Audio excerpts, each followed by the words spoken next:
Mira, se gestó hace exactamente un año. Hace exactamente un año Milei ganó las PASO, las primarias en la Argentina, Sí. y yo no lo esperaba.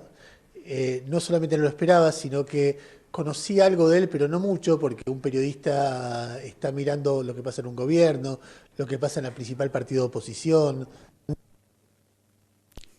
Está mirando un poco a Milei, pero como una fuerza ascendente, no como alguien que ocupa un espacio tan central. Entonces, lo primero que sentí es perplejidad porque estaba llegando al poder un proyecto político completamente novedoso, completamente nuevo, completamente original, radical en muchos sentidos, no en el sentido de Unión Cívica Radical, sino con posturas extremas, que proponía dolarizar, de un líder que de repente se ponía a gritar de una manera muy atípica. Y entonces me sorprendió eso. ¿No Y la después me viste? sorprendió porque, no, claro, yo soy uno de los que no la vi. Y después vi también lo que me parecía era que había ganado en el país una propuesta que expresaba valores e ideas que estaban, a ver, si yo tuviera que decir de todos los presidentes que fueron elegidos en el país, cuáles son, la propuesta que estaba más lejos mío era la de Milei. Y entonces ese día tuve mucha perplejidad y dije, yo Sí. quiero entender qué pasó. Y entonces me empecé a sumergir, y no dejé de sumergirme durante muchos meses, en Milei. Y mi mujer me cargaba todo el tiempo, dejá de pensar de Milei, dejá de hablar de Milei, estás todo el tiempo pensando en Milei, estás todo el tiempo hablando de Milei. Y me miré todos los videos, o sea, debo haber visto cientos de horas de Milei, y miré sus peleas públicas, cuando iba a Intratables, cuando Ujú. recorría los canales bailando con Daniela, Sí. cuando se peleaba y humillaba a mujeres, cuando hacía clases públicas, cuando hacía obras de teatro, cuando hacía el consultorio de Milei en un canal de cable, cuando se transformó en un agitador político espectacular, como pocas veces ha habido en la historia argentina, cuando contaba todos los detalles de su vida sexual y familiar, y entonces me encontré con material riquísimo, pero riquísimo, una material que permitía contar la densidad y la historia de un fenómeno que si vos lo ves sin ser argentino y sin tener en cuenta que es verdad, te lo cuentan en una película y no te lo No crees. lo ¿Por crees. qué? Porque es un hombre solo, que nunca había hecho nada demasiado importante en su vida, despeinado, raro, gritón, que un Ujú. día va a un canal de televisión y mide.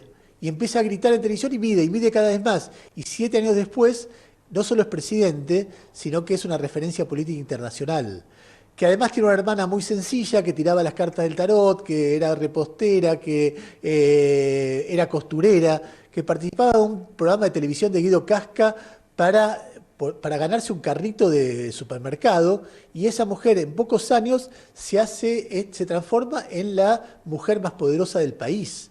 Entonces, todo eso que vos ves, que tiene un vértigo, obliga a una narración, a una investigación, y el libro es eso, es contar esa película increíble en detalle milimétrico.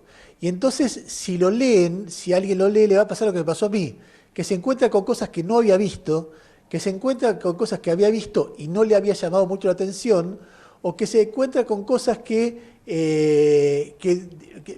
sí había visto, pero de refilón.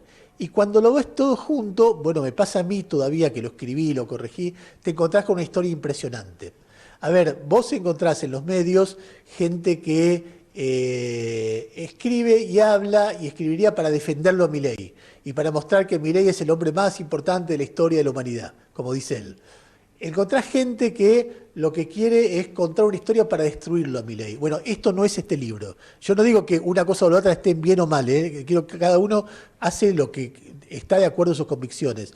Yo lo que digo es que este libro no es para destruirlo ni para enaltecerlo, es Para para contar contarlo. a él y para contar el país donde él llegó a donde llegó. Ajá. Y para conocerlo también, de alguna manera, Ernesto, porque hablamos de que se habla desde de su infancia, más allá de todas las horas y horas de videos que viste cuando él apareció en Intratables, cuando maltrataba a las mujeres en los programas de televisión, gritaba, todo lo que acabas de enumerar. Digo, tuviste que buscar más allá episodios íntimos de su infancia, la relación con sus padres, sus perros. Mira, curiosamente yo no, digamos, no investigué nada. Si la investigación significa hablar con fuentes que te cuentan cosas que no se saben públicamente, no es eso el libro, Ujú. porque no es necesario, porque Javier Milei fue muy generoso. Sí. Él contó todo. Entonces, cuando vos ves todo lo que pasó públicamente, sus relaciones con unos, con otros, él habló de todo el tiempo porque era básicamente un personaje de la televisión. Y en el comienzo de su carrera televisiva, él se da cuenta que cuando contaba cosas personales, lo dejaban más tiempo al aire. Entonces contó muchas cosas personales. Obviamente, la más fuerte de todas es cuando él cuenta cómo su papá le pegaba. Él varias veces en distintos reportajes cuenta que su papá le daba palizas terribles. Él dice textualmente, la frase que siempre usaba era, no eran palizas normales, eran palizas de un hombre de 1,90 m, forzudo, con un chico de 11 años. Y es como, él siempre decía, es como si viniera ahora un urso de 5 metros de altura y me empezara a pegar a mí. Yo no tendría cómo defenderme. Y entonces en esas peleas se ven muchas cosas, esas palizas. Se ve como la madre jugaba, digamos, apoyaba al padre, no protegía al hijo.